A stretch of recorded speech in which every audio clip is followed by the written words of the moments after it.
दोस्तों एक बार फिर से मैं आपके लिए UPSC NDA first online form apply process की अपडेट लेके आ चुके हैं। जी हां दोस्तों, आवेदन करने का आपके लिए अंतिम मौका है।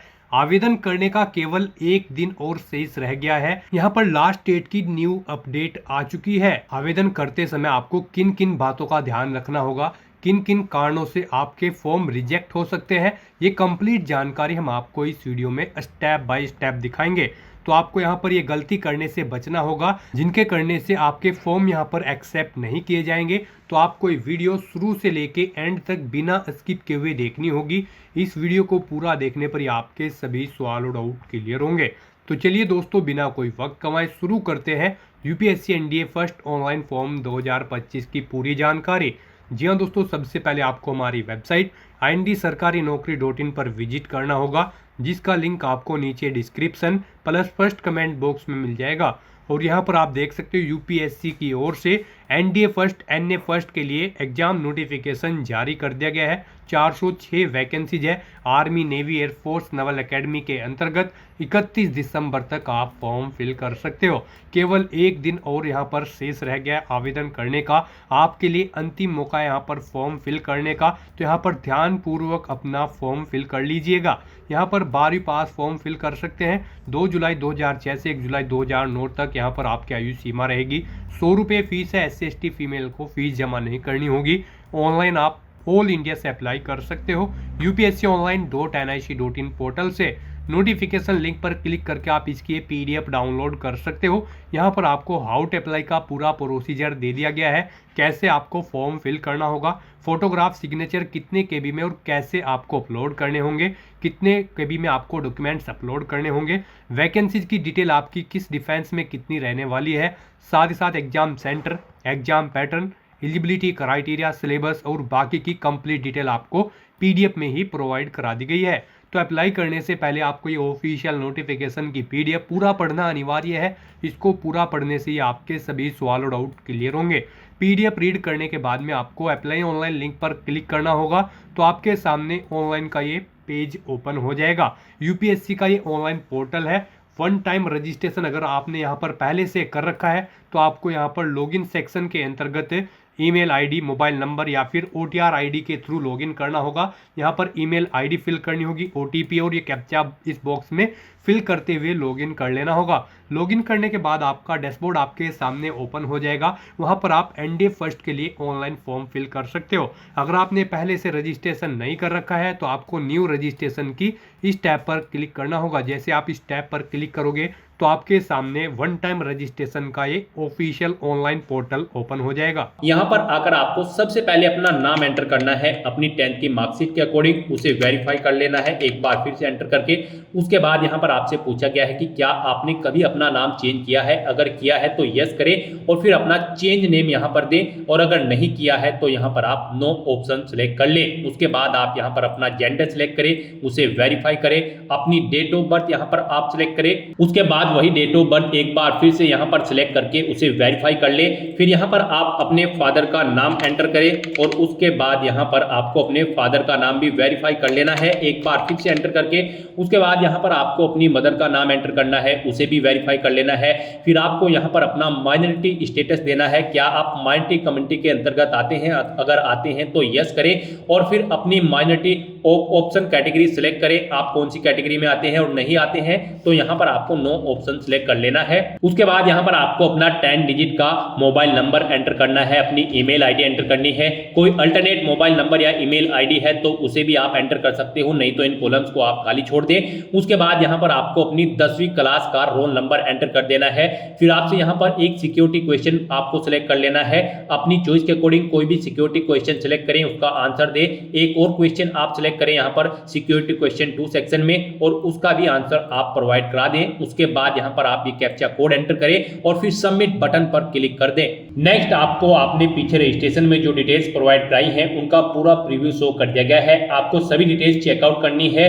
कहीं पर कोई मिस्टेक है तो आप अपडेट/चेंज हियर ऑप्शन पर क्लिक करके चेंज कर ले, नहीं है तो आप आई एग्री इस बटन पर क्लिक कर दें। उसके बाद आपके सामने कुछ इस तरह से इंटरफेस ओपन होगा। यहाँ पर आपके रजिस्टर रजिस्टर्ड मोबाइल नंबर और ईमेल आईडी पर ओटीपी सबमिट किए गए हैं वो ओटीपी यहां पर आपको एंटर करने हैं और वेरीफाई ओटीपी ऑप्शन पर क्लिक करके अपना मोबाइल नंबर और ईमेल आईडी को वेरीफाई कर लेना है। ओटीपी वेरीफाई करने के बाद आपके रजिस्ट्रेशन का फर्स्ट स्टेप यहां पर कंप्लीट हो चुका है। आपको सभी डिटेल्स प्रोवाइड करा दी गई है। आपको इसका एक प्रिंट आउट ले लेना है फ्यूचर यूज के लिए या फिर इसे नोट डाउन करके रख लेना है। साथ ही साथ आपको एक ओटीआर आईडी प्रोवाइड कराई गई है। ये ओटीआर आईडी और एक पासवर्ड आपको आपकी रजिस्टर्ड मेल आईडी पर भी सबमिट किए गए हैं और ये ओटीआर आईडी आपके रजिस्टर्ड मोबाइल नंबर पर भी सबमिट की गई है। आपको इन्हें केयरफुली नोट डाउन करके रख लेना है फ्यूचर यूज के लिए। इस स्टेप को कंप्लीट करने के बाद आपको दोबारा से यहां पर लॉगिन की स्टेप पर क्लिक करना है। उसके बाद आपके सामने यहां पर लॉगिन का इंटरफेस ओपन होगा। गाइस यहां पर आप ओटीआर आईडी के थ्रू लॉगिन कर सकते हैं या फिर मोबाइल नंबर के थ्रू या फिर ईमेल आईडी के थ्रू। ईमेल आईडी के थ्रू अगर आप लॉगिन करना चाहते हैं तो यहां पर आप अपनी ईमेल आईडी एंटर करें। उसके बाद गेट ओटीपी ऑप्शन पर क्लिक करें। आपकी ईमेल आईडी पर एक ओटीपी आएगा, वो ओटीपी आप यहां पर एंटर करें या फिर आप अपना पासवर्ड एंटर करें। जो पासवर्ड आपकी रजिस्टर्ड ईमेल आईडी पर आया है ये सिक्योरिटी कोड यानी कि वेरिफिकेशन कोड आप यहां पर एंटर करें और लॉगिन की स्टेप पर क्लिक करके लॉगिन करें या फिर आप मोबाइल नंबर के थ्रू यहां पर लॉगिन कर सकते हैं। आप अपना मोबाइल नंबर एंटर करें, गेट ओटीपी ऑप्शन पर क्लिक करें, एक ओटीपी आएगा, वो ओटीपी आप यहां पर एंटर करें और या फिर आप अपना पासवर्ड एंटर करके ये वेरिफिकेशन कोड यहां पर एंटर करके लॉगिन कर लें। या फिर अगर आप ओटीआर आईडी के थ्रू लॉगिन करना चाहते हैं तो आपके मोबाइल नंबर या फिर ईमेल आईडी पर जो ओटीआर आईडी आई है वो आईडी यहां पर आप एंटर करें और फिर आप अपना पासवर्ड यहां पर एंटर करें जो आपकी मेल आईडी पर आपका पासवर्ड आया है और उसके बाद ये वेरिफिकेशन कोड यहां पर एंटर करें और लॉगिन की स्टेप पर क्लिक करके लॉगिन कर लें। लॉगिन करने के बाद आपके सामने कुछ इस तरह से इंटरफेस ओपन होगा। यहां पर अगर आप कुछ चेंज करना चाहते हैं अपने रजिस्ट्रेशन में जैसे कि अपने जेंडर में तो क्लिक टू चेंज जेंडर इस ऑप्शन पर क्लिक करें और अपना जेंडर चेंज कर ले। और अगर आप अपने माइनॉरिटी स्टेटस में चेंज आउट करना चाहते हैं तो क्लिक टू चेंज ऑप्शन पर क्लिक करके इसमें भी आप चेंज कर सकते हैं। नहीं तो यहां पर अब आपको अपना नया पासवर्ड क्रिएट करना है। यहां पर गाइड अब आपको अपना नया पासवर्ड क्रिएट करना है। इसके लिए आपको गाइडलाइन दी गई है। आपका पासवर्ड कम से कम 8 कैरेक्टर का होना चाहिए और ये अल्फा न्यूमेरिक फॉर्मेट में होना चाहिए। मींस आपके पासवर्ड में कम से कम एक अपर केस कैरेक्टर, एक लोअर केस कैरेक्टर, एक इंटीजर नंबर और एक स्पेशल कैरेक्टर जैसे कि @ या फिर डॉलर होना चाहिए। वही पासवर्ड आपको यहां पर एक बार फिर से एंटर करके कंफर्म कर लेना है। हम आपको पासवर्ड का सैंपल दिखा रहे हैं, इसके अकॉर्डिंग आपको अपना पासवर्ड क्रिएट करना है। तो आपका अपना पासवर्ड कुछ इस फॉर्मेट में रेडी करना है। इसमें आपका एक अपर केस कैरेक्टर, एक लोअर केस कैरेक्टर, एक इंटीजर नंबर और एक स्पेशल कैरेक्टर होना चाहिए और इसकी लेंथ कम से कम 8 कैरेक्टर की होनी चाहिए। तो इस फॉर्मेट में आपको अपना पासवर्ड यहां पर क्रिएट करना है। उसके बाद आपको सबमिट बटन पर क्लिक कर देना है। सबमिट बटन पर क्लिक करने के बाद आप अपने डैशबोर्ड से लॉग आउट करें और फिर अब यहां पर आप इनमें से ईमेल आईडी, मोबाइल नंबर या फिर ओटीआर आईडी के थ्रू अपने डैशबोर्ड में दोबारा से लॉगिन करें। अपने नए पासवर्ड को एंटर करने के बाद यहां पर आप अपनी ओटीआर आईडी एंटर करें, अपना नया पासवर्ड एंटर करें जो आपने चेंज किया है, ये वेरिफिकेशन कोड यहां पर एंटर करें और लॉगिन बटन पर क्लिक करके लॉगिन कर लें। नेक्स्ट आपके सामने कुछ इस तरह से इंटरफेस ओपन होगा। गाइस यहां पर हम आपको यूपीएससी का ओटीआर वन टाइम रजिस्ट्रेशन करके दिखा रहे हैं। इसे कंप्लीट करने के बाद आप यूपीएससी में निकलने वाली सभी भर्तियों पर अप्लाई करने के लिए एलिजिबल हो जाएंगे। सभी भर्तियों पर अप्लाई करने से पहले आपको ऐसे ही ओटीआर करना पड़ता है, बिना इसके आप यूपीएससी की किसी भी भर्ती के लिए अप्लाई नहीं कर पाओगे। तो यहां पर आने के बाद आपको अपने डैशबोर्ड में अपनी ओटीआर की प्रोफाइल को कंप्लीट करना है। सबसे पहले यहां पर आपको अपनी पर्सनल इंफॉर्मेशन प्रोवाइड करानी है, तो आप यहां पर पर्सनल इंफॉर्मेशन के इस लिंक पर क्लिक करें। उसके बाद आपके सामने कुछ इस तरह से इंटरफेस ओपन होगा। यहां पर आपको आपकी कुछ चीजें ऑटोमेटिकली फिल मिल गई है जो आपने रजिस्ट्रेशन के फर्स्ट स्टेप में प्रोवाइड कराई थी। आपको इस पेज को नीचे स्क्रॉल डाउन करना है और यहां पर सबसे पहले अब आपको अपनी सिटीजनशिप सेलेक्ट कर लेनी है, फिर आपको अपनी मातृभाषा यहां पर सेलेक्ट कर लेनी है। उसके बाद यहां पर आपको अपना मैरिटल स्टेटस सेलेक्ट कर लेना है, आप मैरिड हो या फिर अनमैरिड। प्लेस ऑफ बर्थ आप यहां पर एंटर सेलेक्ट करें, आप इंडिया से है या फिर आउटसाइड ऑफ इंडिया से। उसके बाद यहां पर आप अपना पोस्ट ऑफिस का नाम एंटर करें, सिटी या टाउन या फिर विलेज का नाम एंटर करें, अपना स्टेट यहां पर आप सिलेक्ट करें। उसके बाद आप अपना डिस्ट्रिक्ट यहां पर सिलेक्ट करें, फिर आप अपना पिन कोड यहां पर एंटर कर दें। उसके बाद यहां पर आपको अपनी कम्युनिटी सिलेक्ट कर लेनी है, आप जिस भी कम्युनिटी से बिलोंग करते हैं। फिर फिर अगर आप रिजर्व कैटेगरी से बिलोंग करते हो तो आप अपना कास्ट का सर्टिफिकेट नंबर यहाँ पर एंटर करें और फिर डेजिग्नेशन सेलेक्ट करें, किसने आपको आपका कास्ट सर्टिफिकेट प्रोवाइड कराया है, जैसे कि तहसीलदार या फिर मैजिस्ट्रेट या फिर पटवारी या फिर कलेक्टर। आप ऑप्शन सेलेक्ट करें, फिर आप स्टेट सेलेक्ट करें, किस स्टेट का आपके पास यहाँ पर ये कास्ट सर्टिफिकेट है वो यहाँ पर आप सिलेक्ट कर लें। उसके बाद यहाँ पर कब आपको वो इशू हुआ है वो डेट आप सिलेक्ट करें और फिर जिस ऑफिस से आपको ये आपका कास्ट सर्टिफिकेट इशू हुआ है उसका पूरा एड्रेस आपको यहाँ पर एंटर कर देना है। ये सभी डिटेल्स आपको आपके सर्टिफिकेट में मिल जाएगी, वहां से आपको इन्हें देखकर यहाँ पर फिलअप कर देना है। फिर यहाँ पर आपको अपना रिलीजन सिलेक्ट कर लेना है। उसके बाद यहाँ पर आपको अपनी कास्ट का नाम दे देना है। फिर आपको अपने कास्ट सर्टिफिकेट का सीरियल नंबर यहाँ पर एंटर कर देना है। फिर यहाँ पर आपको अपने कास्ट सर्टिफिकेट का सीरियल नंबर एंटर कर देना है। उसके बाद यहाँ पर आपसे पूछा गया है कि क्या आप पीडब्ल्यूबीडी या फिर पीडब्ल्यूडी कैंडिडेट हैं, अगर हैं तो यस ऑप्शन सिलेक्ट करें और फिर बताएं आपकी परसेंटेज क्या यहाँ पर 40% से अबव है, अगर है तो यस करें, नहीं है तो नो ऑप्शन सिलेक्ट करें। और अगर आप यहाँ पर पीडब्ल्यूबीडी या फिर पीडब्ल्यूडी कैंडिडेट नहीं है तो आपको नो ऑप्शन सिलेक्ट करना है। उसके बाद यहाँ पर आपको अपना फोटो आइडेंटिटी कार्ड यहाँ पर सिलेक्ट कर लेना है। कोई भी एक फोटो आइडेंटिटी कार्ड यहाँ पर आपको प्रोवाइड कराना है। आप ऑप्शन सिलेक्ट करें, driving licence, PAN card, passport या फिर वोटर आईडी।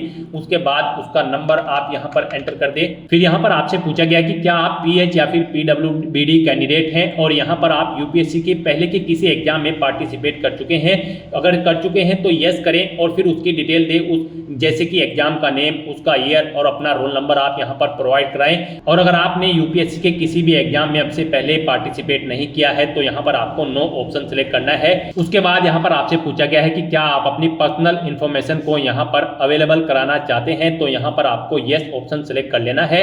उसके बाद यहाँ पर आपको चेकबॉक्स को ओके करना है और सेव के इस बटन पर क्लिक करके अपनी पर्सनल इंफॉर्मेशन को सेव कर देना है।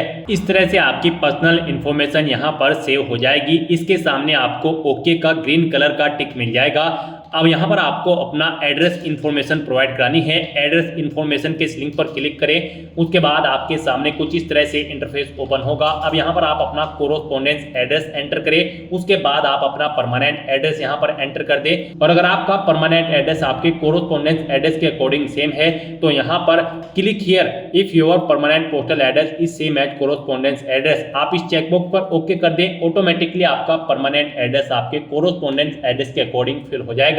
उसके बाद आप सेव के इस बटन पर क्लिक करके अपनी एड्रेस की इंफॉर्मेशन को आप सेव कर दें। एड्रेस की इंफॉर्मेशन प्रोवाइड कराने के बाद आपको अपना फोटो और सिग्नेचर अपलोड करने हैं, तो आप फोटो एंड साइन अपलोड इस लिंक पर क्लिक करें। आपके सामने कुछ इस तरह से इंटरफेस शो होगा।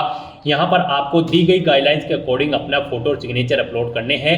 गाइस यहाँ पर आपका फोटोग्राफ जेपीजी फॉर्मेट में होना चाहिए और आपका फोटो का डायमेंशन 550 पिक्सल से 1000 पिक्सल के बीच में होना चाहिए और आपका फोटो यहाँ पर कुछ इस तरह से होना चाहिए। उसके नीचे यहाँ पर आपको अपना नाम एंटर करना है और फिर किस डेट को यहाँ पर क्रिएट हुआ है वो डेट आपको यहाँ पर एंटर कर देनी है। यहाँ पर आपके फोटो का बैकग्राउंड व्हाइट कलर में होना चाहिए और ये 10 दिन से ओल्ड नहीं होना चाहिए। मीन जिस दिन आप फॉर्म भर रहे हैं उससे 10 दिन से ज्यादा पुराना फोटो आपका नहीं होना चाहिए। तो यहाँ पर आपको चूज फाइल बटन पर क्लिक करना है, फाइल को सिलेक्ट कर लेना है और अपना फोटो यहाँ पर आपको अपलोड कर देना है। अपना फोटो सिलेक्ट करने के बाद आपको चेकबॉक्स को ओके करना है और फिर आपको सेव बटन पर क्लिक कर देना है। और अगर आपका फोटो यहाँ पर बड़ा या छोटा है, आप उसे रिसाइज करना चाहते हैं तो यहाँ पर आप क्लिक हियर के इस लिंक पर क्लिक करें। यहाँ पर आपको पूरी गाइडलाइन दी गई है कैसे आप अपना फोटो यहाँ पर रिसाइज कर सकते हैं। यहाँ पर आपको अपने कंप्यूटर में MS पेंट ओपन कर लेना है, उसमें अपना फोटो इंपोर्ट कर लेना है और इन इंस्ट्रक्शंस को फॉलो करते हुए आपको अपना फोटो यहाँ पर रिसाइज कर लेना है। आप अपना फोटो इन इंस्ट्रक्शंस को फॉलो करते हुए रिसाइज कर सकते हैं, उसे बड़ा या छोटा आप कर सकते हैं। अपना फोटो इस तरह से अपलोड करने के बाद अब आपको सिग्नेचर की स्टेप पर क्लिक करना है और अपने सिग्नेचर भी आपको यहाँ पर गाइडलाइन के अकॉर्डिंग ही अपलोड करने हैं। आपके सिग्नेचर भी जेपीजी फॉर्मेट में होने चाहिए। डायमेंशन इनकी 350 पिक्सल से 550 पिक्सल के बीच में होनी चाहिए और इनका साइज 20 से 300 KB के बीच में होना चाहिए। तो यहाँ पर अब आपको अपने सिग्नेचर अपलोड करने हैं। इसके लिए भी आपको चूज फाइल बटन पर क्लिक करना है, फाइल को सिलेक्ट कर लेना है और अपने सिग्नेचर्स को यहाँ पर आपको अपलोड कर देना है। सिग्नेचर की फाइल सिलेक्ट करने के बाद आपको इस चेकबॉक्स को ओके करना है और सेव के इस बटन पर क्लिक करके अपने सिग्नेचर को भी अपलोड कर देना है। अपने फोटो और सिग्नेचर अपलोड अपलोड करने के बाद अब आपको एजुकेशनल इन्फॉर्मेशन इस लिंक पर क्लिक करना है और यहाँ पर अपनी एजुकेशनल क्वालिफिकेशन की डिटेल प्रोवाइड करानी है। यहाँ पर सबसे पहले आपको अपनी 10वीं क्लास की डिटेल प्रोवाइड करानी है। तो यहाँ पर आपको सबसे पहले अपनी 10वीं क्लास की डिटेल प्रोवाइड करानी है। यहाँ पर आप अपनी क्लास या डिवीजन बताएं या फिर ग्रेड जो भी आपने 10वीं क्लास में ऑब्टेन की है। जैसे कि अगर आपने फर्स्ट डिवीजन ऑब्टेन की है तो यहाँ पर फर्स्ट एंटर करें। उसके बाद आपने कितने % मार्क्स ऑब्टेन किए हैं वो यहाँ पर आप एंटर करें। सीजीपीए में स्कोर है तो यहाँ पर आप अपना सीजीपीए दें, कितने में से कितने आपका सीजीपीए है। उसके बाद पासिंग ऑफ ईयर आप प्रोवाइड कराएं, कब आपने अपना 10वीं का एग्जाम पास आउट किया है, कौन कौन से सब्जेक्ट थे यहाँ पर आप एंटर करें। यहाँ पर आपको अपने सभी सब्जेक्ट के नाम एंटर कर देने हैं बिना कोई स्पेशल कैरेक्टर यूज किए हुए, जैसे कि कोमा वगैरह आपको यहाँ पर नहीं लगाना है। और अपने सभी सब्जेक्ट्स का नाम यहाँ पर आपको स्पेस देकर एंटर कर देना है। उसके बाद यहाँ पर आपको स्कूल का नाम देना है जिससे आपने अपनी 10वीं क्लास पास आउट की है। फिर बोर्ड या यूनिवर्सिटी का नाम देना है जिससे आपने अपनी 10वीं क्लास पास आउट की है। उसके बाद आपको सेव के इस बटन पर क्लिक करके अपनी ये सभी डिटेल सेव कर देनी है। 10th क्लास की डिटेल प्रोवाइड कराने के बाद आपको अपनी 12th क्लास की डिटेल यहाँ पर प्रोवाइड करानी है।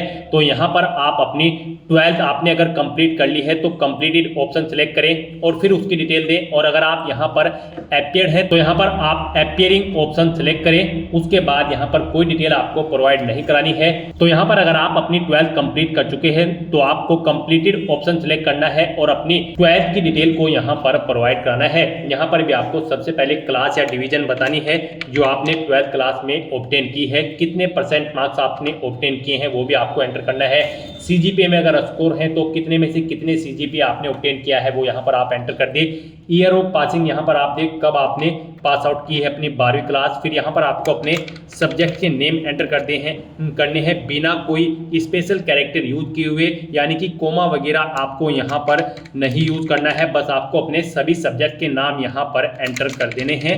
उसके बाद यहाँ पर आपको अपने स्कूल या कॉलेज का नाम देना है जिससे आपने अपनी 12वीं क्लास पास आउट की है। बोर्ड का नाम देना है जिससे आपने अपनी 12वीं क्लास पास आउट की है और सेव के इस बटन पर क्लिक करके आपको अपनी डिटेल सेव कर देनी है। यहाँ पर गाइज हम आपको यूपीएससी एनडीए फर्स्ट के एग्जाम के लिए अप्लाई करके दिखा रहे हैं। तो आपका 12वीं क्लास पास आउट होना जरूरी है या फिर अपियर कैंडिडेट्स भी अप्लाई कर सकते हैं। यहाँ पर अगर आप आर्मी विंग के लिए अप्लाई करने जा रहे हो तो आपका 12वीं क्लास पास आउट होना जरूरी है किन्हीं भी सब्जेक्ट के साथ। और अगर आप एयरफोर्स और नवल विंग्स या फिर नेशनल डिफेंस एकेडमी के लिए अप्लाई करने जा रहे हो तो यहाँ पर आपके पास 12वीं में फिजिक्स, केमिस्ट्री और मैथमेटिक्स होना नेसेसरी है। तो यहाँ पर आपको अपने सब्जेक्ट्स को केयरफुली फिलअप करना है। गाइस यहाँ पर आप अपनी 12वीं की डिटेल सेव कर दें। अपनी 12th क्लास की डिटेल सेव करने के बाद अगर आपने ग्रेजुएशन या फिर पोस्ट ग्रेजुएशन कर रखी है तो आप उसकी डिटेल भी प्रोवाइड करा सकते हैं। यहाँ पर ये यूपीएससी का ओटीआर है, वन टाइम रजिस्ट्रेशन। तो यहाँ पर आपकी जितनी भी मैक्सिमम क्वालिफिकेशन है वो यहाँ पर आप एंटर कर दें, क्योंकि इस भर्ती के बाद आगे भी अगर यूपीएससी की कोई भर्ती निकलती है और उसमें कोई और क्वालिफिकेशन रिक्वायर्ड है तो फिर आपको उसकी जरूरत नहीं पड़ेगी एंटर करने की। तो यहाँ पर आपकी जो भी मैक्सिमम क्वालिफिकेशन है आप उसकी डिटेल प्रोवाइड कराएं, क्योंकि यहाँ पर ओटीआर आपका एक बार होता है यूपीएससी का। तो आपको यहाँ पर अपनी सभी क्वालिफिकेशन की डिटेल प्रोवाइड करा देनी है। जैसे कि अगर आपने ग्रेजुएशन कंप्लीट कर ली है तो आप कंप्लीटेड ऑप्शन सेलेक्ट करें, या फिर अपियर हो तो अपियर ऑप्शन सेलेक्ट करें। अगर आपने यहाँ पर अपनी ग्रेजुएशन कंप्लीट कर ली है तो उसकी डिटेल भी आपको सेम ऐसे ही प्रोवाइड करानी है। यहाँ पर आपको सबसे पहले बताना है आपने अपनी ग्रेजुएशन किस फील्ड में की है, यानी कि स्ट्रीम में की है, मेडिकल, इंजीनियरिंग या फिर साइंस में। आप ऑप्शन सेलेक्ट करें। अपनी ग्रेजुएशन की स्ट्रीम सेलेक्ट करने के बाद यहाँ पर आपको अपनी डिग्री सेलेक्ट करनी है, आपने किस में अपनी डिग्री यहाँ पर कंप्लीट की है। उसके बाद यहाँ पर आपको अपनी डिग्री की डिवीजन बतानी है या फिर क्लास बतानी है। आपने फर्स्ट क्लास में ऑब्टेन की है या फिर सेकंड में या फिर थर्ड में, कितने % मार्क्स आपने ऑब्टेन किए हैं वो एंटर करें। सीजीपीए में अगर स्कोर है तो वो आप एंटर कर दें। कब आपने पास आउट की है वो यहाँ पर आप एंटर करें। फिर सब्जेक्ट कौन कौन से थे वो यहाँ पर आप एंटर कर दें बिना कोई स्पेशल कैरेक्टर यूज किए हुए। उसके बाद यहाँ पर आपसे पूछा गया है आपके स्कूल का नाम, किससे आपने अपनी डिग्री कंप्लीट की है। फिर बोर्ड या यूनिवर्सिटी का नाम यहाँ पर आप सिलेक्ट करें। उसके बाद यहाँ पर आपको अपने ग्रेजुएशन सर्टिफिकेट का नंबर एंटर कर देना है। उसके बाद कब आपको वो इशू हुआ है आपका सर्टिफिकेट, वो डेट आपको सिलेक्ट कर लेनी है। आपको डेजिग्नेशन बतानी है इशूइंग अथॉरिटी की जिसने आपको ये सर्टिफिकेट इशू किया है। उसके बाद आपको फुल एड्रेस यहाँ पर उस अथॉरिटी का एंटर कर देना है। फिर यहाँ पर आपको पूछा गया है कि क्या आपने बेसिक एजुकेशनल क्वालिफिकेशन या फिर हायर क्वालिफिकेशन ऑब्टेन की है फॉरेन इंस्टीट्यूट से। अगर की है तो यस करें और फिर उसकी डिटेल दे, नहीं की है तो आप नो ऑप्शन सेलेक्ट कर लें। उसके बाद यहाँ पर आपको सेव के इस बटन पर क्लिक करके अपनी डिटेल्स को सेव कर देना है। इस तरह से अपनी ग्रेजुएशन की डिटेल सेव करने के बाद अगर आपने पोस्ट ग्रेजुएशन कर रखी है तो आप पोस्ट ग्रेजुएशन की टैब पर क्लिक करें और सेम ऐसे ही अपनी पोस्ट ग्रेजुएशन की डिटेल प्रोवाइड करा दें। तो यहाँ पर आपने जो भी मैक्सिमम क्वालिफिकेशन कर रखी है तो उसकी डिटेल आप प्रोवाइड करा दें और उन्हें सेव करने के बाद आपको फिर डॉक्यूमेंट्स अपलोड इस लिंक पर क्लिक करना है। नेक्स्ट यहाँ पर आपको अपने कुछ डॉक्यूमेंट्स अपलोड करने हैं। यहाँ पर आपको अपनी 10वीं की मार्कशीट और यहाँ पर 12वीं की मार्कशीट और फोटो आईडी प्रूफ आपको अपलोड करना है। और अगर आप यहाँ पर SC ST OBC कैंडिडेट हैं तो यहाँ पर आपको अपना कास्ट सर्टिफिकेट भी अपलोड करना है। फिर यहाँ पर अगर आप एज में रिलेक्शन चाहते हैं तो अपने एज रिलेक्शन का क्लेम सर्टिफिकेट अपलोड कर दें। हिल एरिया से अगर आप बिलोंग करते हो तो हिलिंग सर्टिफिकेट आपको अपलोड करना होगा। अगर आप अरुणाचल प्रदेश, मणिपुर, मेघालय, मिजोरम या फिर नागालैंड या फिर सिक्किम से हैं और अगर आपने पोस्ट ग्रेजुएशन से ऊपर भी यहाँ पर कोई हायर क्वालिफिकेशन कर रखी है तो उसके डॉक्यूमेंट सर्टिफिकेट आपको अपलोड करने हैं। अचीवमेंट अगर आपके पास है किसी फील्ड में या फिर अवार्ड आपने जीता है तो उसके डॉक्यूमेंट भी आप अपलोड कर सकते हैं। यहाँ पर जिनके ऊपर रेड कलर का स्टार बना हुआ है वो डॉक्यूमेंट आपको यहाँ पर जरूर अपलोड करने हैं। आपका डॉक्यूमेंट्स यहाँ पर PDF फॉर्मेट में होने चाहिए और उनका मैक्सिमम साइज 1 MB रखा गया है। आपको चूज फाइल बटन पर क्लिक करना है, फाइल को सिलेक्ट कर लेना है और 1 बाय 1 करके अपने इन सभी डॉक्यूमेंट्स को आपको अपलोड कर देना है। अपने इन सभी डॉक्यूमेंट्स को सक्सेसफुली अपलोड करने के बाद आपको पेरेंटल इंफॉर्मेशन इस लिंक पर क्लिक कर देना है। उसके बाद आपके सामने कुछ इस तरह से इंटरफेस ओपन होगा। अब यहाँ पर आपको अपने गार्जियंस, अपने फादर और मदर की इंफॉर्मेशन प्रोवाइड करानी है। सबसे पहले आपको अपनी फादर की इंफॉर्मेशन प्रोवाइड करानी है। उनकी नेशनलिटी आप सिलेक्ट करें, फिर उनका प्रोफेशन आप यहाँ पर सिलेक्ट कर लें। उसके बाद यहाँ पर आपको उनका एड्रेस एंटर करना है। आप उनका एड्रेस एंटर कर दें या फिर अगर उनका एड्रेस आपके एड्रेस के अकॉर्डिंग सेम है तो यहाँ पर आप कोरोस्पोंडेंस एड्रेस या फिर परमानेंट एड्रेस आपके जिस भी एड्रेस से सेम है यहाँ पर आप उस लिंक पर क्लिक कर दें। ऑटोमेटिकली उनका एड्रेस भी आपके एड्रेस के अकॉर्डिंग फिल हो जाएगा। और अगर आपके फादर यहाँ पर सर्विस में हैं या फिर रिटायर्ड हो चुके हैं तो उनकी पोस्ट का नाम यहाँ पर आपको एंटर करना है। उनकी एनुअल इनकम यहाँ पर आपको एंटर करनी है।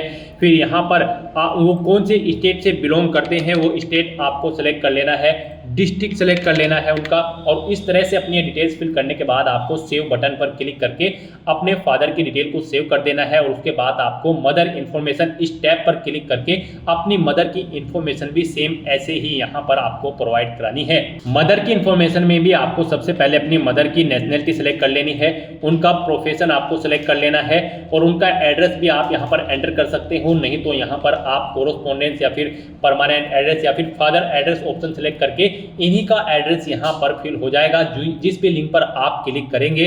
उसके बाद अगर वो यहाँ पर कार्यरत है यानी कि सर्विस करती हैं या फिर रिटायर्ड हो चुकी है तो उनकी पोस्ट का नाम यहाँ पर आप एंटर कर दें। उनकी एनुअल इनकम कितनी है वो यहाँ पर आप एंटर कर दें। नहीं है तो आप नोट एप्लीकेबल यहाँ पर एंटर कर सकते हैं और अगर एनुअल इनकम नहीं है तो यहाँ पर आप 0 एंटर कर सकते हैं। उसके बाद आपकी माता किस स्टेट से बिलोंग करती है यहाँ पर आप उस स्टेट का नाम सेलेक्ट करें। उसके बाद डिस्ट्रिक्ट सेलेक्ट करें और फिर उनकी ये डिटेल सेव के इस बटन पर क्लिक करके सेव कर दें। नेक्स्ट यहाँ पर आपको अपनी एम्प्लॉयमेंट इंफॉर्मेशन प्रोवाइड करानी है। आपको एम्प्लॉयमेंट इंफॉर्मेशन के इस लिंक पर क्लिक करना है। उसके बाद आपके सामने कुछ इस तरह से इंटरफेस ओपन होगा।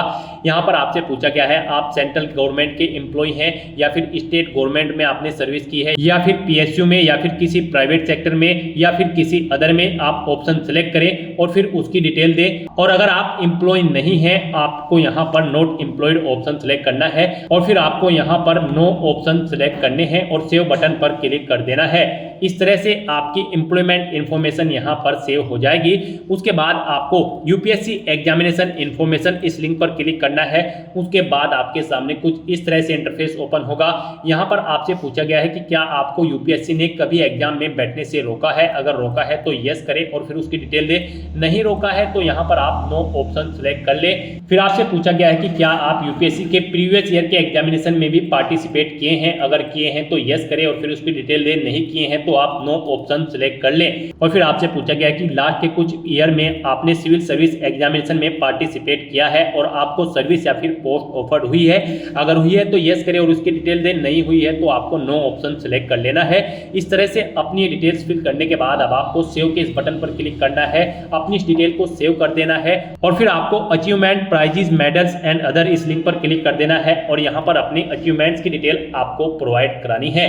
यहाँ पर अगर आपने यूनिवर्सिटी या फिर स्टेट या फिर नेशनल लेवल पर किसी गेम में पार्टिसिपेट किया है और आपको कोई प्राइज या फिर मेडल या फिर स्कॉलरशिप मिली है तो यहाँ पर आप उसकी डिटेल दे सकते हैं। स्पोर्ट में अगर आपके पास एनसीसी या फिर अदर है तो आप यहाँ पर उसकी डिटेल दें और अगर आपने किसी कोई पोजीशन डिस्ट्रिक्शन लीडरशिप हासिल की है स्कूल या कॉलेज में उसकी डिटेल प्रोवाइड करा दें। कोई अदर एक्स्ट्रा करिकुलम एक्टिविटीज आपने की है तो उसकी डिटेल प्रोवाइड करा सकते हैं। तो इस तरह से यहाँ पर आपको अपने इन अचीवमेंट्स की, प्राइजेस की, मेडल्स की डिटेल यहाँ पर प्रोवाइड करानी है। अगर आपने अचीवमेंट्स यहाँ पर ऑब्टेन किए हैं, नहीं किए हैं तो आप इनको खाली छोड़ सकते हैं। फिर यहाँ पर आपसे पूछा गया है कि क्या आपके पास यहाँ पर 5 एकड़ एग्रीकल्चर लैंड है और यहाँ पर आपका रेजिडेंशियल फ्लैट 1000 स्क्वायर मीटर से ज्यादा है या फिर रेजिडेंशियल प्लॉट आपका 100 स्क्वायर यार्ड से अबव है या फिर आपका रेजिडेंशियल प्लॉट यहाँ पर 200 स्क्वायर यार्ड या फिर उससे अबव है।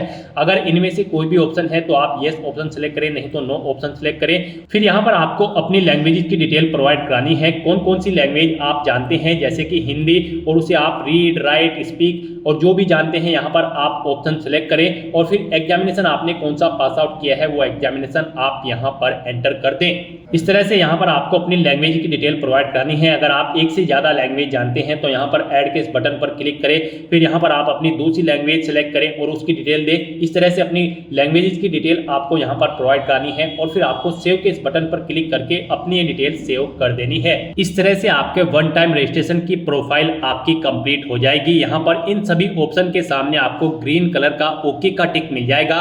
तो यहाँ पर आपकी ओटीआर की प्रोफाइल कंप्लीट हो चुकी है। गाइस, यहाँ पर ओटीआर कंप्लीट करने के बाद आपको यूपीएससी की भर्तियों के लिए अप्लाई करना है। उसके लिए आपको लेटेस्ट नोटिफिकेशन की स्टेप पर क्लिक करना है। फिर यहाँ पर करंट में जो भी यूपीएससी की भर्तियां चल रही होंगी उसकी लिस्ट यहाँ पर आपको दे दी जाएगी। फिलहाल यहाँ पर एनडीए फर्स्ट और सीडीएस फर्स्ट की भर्ती चल रही है तो यहाँ पर हम आपको एनडीए फर्स्ट की इस भर्ती के लिए अप्लाई करके दिखाएंगे। एनडीए फर्स्ट 2025 एग्जामिनेशन के लिए अप्लाई करके दिखाएंगे। यहाँ पर आने के बाद आपका रजिस्ट्रेशन तो कंप्लीट, आपका ओटीआर पहले ही कंप्लीट हो चुका है। उसमें अगर आप एडिट करना चाहते हैं या फिर उसे आप अपडेट करना चाहते हैं तो आप update edit OTR one time registration profile इस लिंक पर क्लिक करके एडिट कर सकते हैं। नहीं तो यहाँ पर अब आपको एनडीए फर्स्ट के लिए अप्लाई करना है। उसके लिए आपको क्लिक हियर फॉर पार्ट 1 भाग 1 के लिए यहाँ क्लिक करें, इस लिंक पर क्लिक कर दें। उसके बाद आपके सामने कुछ इस तरह से इंटरफेस ओपन होगा। आपको कुछ इंस्ट्रक्शंस आपको यहाँ पर प्रोवाइड कराए जाएंगे। आपको इन्हें रीड आउट कर लेना है, पेज को नीचे स्क्रॉल डाउन करना है और यहाँ पर आपको यस के इस ऑप्शन पर क्लिक करके ओके करना है। उसके बाद आपके सामने यहाँ पर कुछ इस तरह से इंटरफेस ओपन होगा। यहाँ पर आपकी सभी डिटेल्स आपके ओटीआर से फिल कर दी गई है। यहाँ पर आप व्यू/प्रिंट द प्रोफाइल समरी इस लिंक पर क्लिक करके अपनी प्रोफाइल समरी का प्रिंट आउट आप ले सकते हो फ्यूचर यूज के लिए। और आपको आई हरबी डिक्लेयर इस चेकबॉक्स को ओके करना है और फिर आपको आई एग्री इस ऑप्शन पर क्लिक कर देना है। यहाँ पर आप पार्ट 1 के लिए अप्लाई कर चुके हो। अब आपको क्लिक हियर फॉर पार्ट 2 भाग 2 के लिए यहाँ पर क्लिक करना है। उसके बाद आपके सामने यहाँ पर कुछ इस तरह से इंटरफेस शो होगा। यहाँ पर भी आपको मोस्टली सभी चीजें ऑटोमेटिकली फिल मिल जाएंगी। आपकी ओटीआर प्रोफाइल में से यहाँ पर आपकी सभी डिटेल्स फिल कर दी गई है। बस यहाँ पर आपको एजुकेशनल क्वालिफिकेशन के सेक्शन में आना है और यहाँ पर आप एनडीए फर्स्ट 2025 के एग्जाम में जब पार्टिसिपेट करने जा रहे हैं तो यहाँ पर आपको अपनी क्वालिफिकेशन सिलेक्ट कर लेनी है। गाइस, यहाँ पर अगर आप आर्मी विंग की पोस्ट के लिए अप्लाई करने जा रहे हैं तो आपका केवल 12वीं क्लास पास आउट होना जरूरी है। और अगर आप एयरफोर्स, नवल विंग्स और national defence academy NDA 10+2 cadet entry scheme के लिए अप्लाई करने जा रहे हो इंडियन नेवल एकेडमी के, तो यहाँ पर आपका 12वीं क्लास फिजिक्स, केमिस्ट्री और मैथ के साथ पास आउट होना जरूरी है। तो यहाँ पर आप इनके अकॉर्डिंग अपनी क्वालिफिकेशन सिलेक्ट कर लें और फिर यहाँ पर आप अपना फोन नंबर एंटर कर सकते हैं। नहीं करना चाहते हैं तो इस कॉलम को आप खाली छोड़ दें और फिर आप कंटिन्यू/आगे बढ़ें इस ऑप्शन पर क्लिक कर दें। नेक्स्ट आपके सामने कुछ इस तरह से इंटरफेस ओपन होगा। अब यहाँ पर आपको एनडीए और एनए एग्जामिनेशन में प्रेफरेंस सिलेक्ट करनी है। यहाँ पर आप जिसे भी प्रेफरेंस देना चाहते हैं उसके सामने आपको 1 एंटर करना होगा।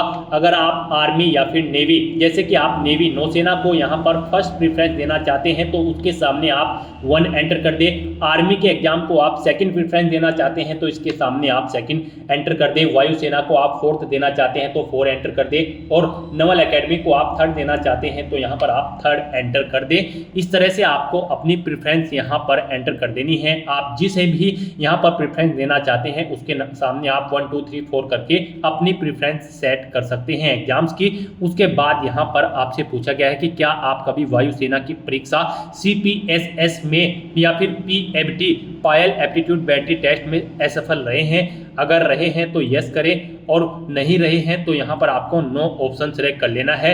उसके बाद यहाँ पर आपसे पूछा गया कि क्या आप वायुसेना के GD ग्राउंड ड्यूटी ऑफिसर के लिए विचार किया जाना पसंद करेंगे।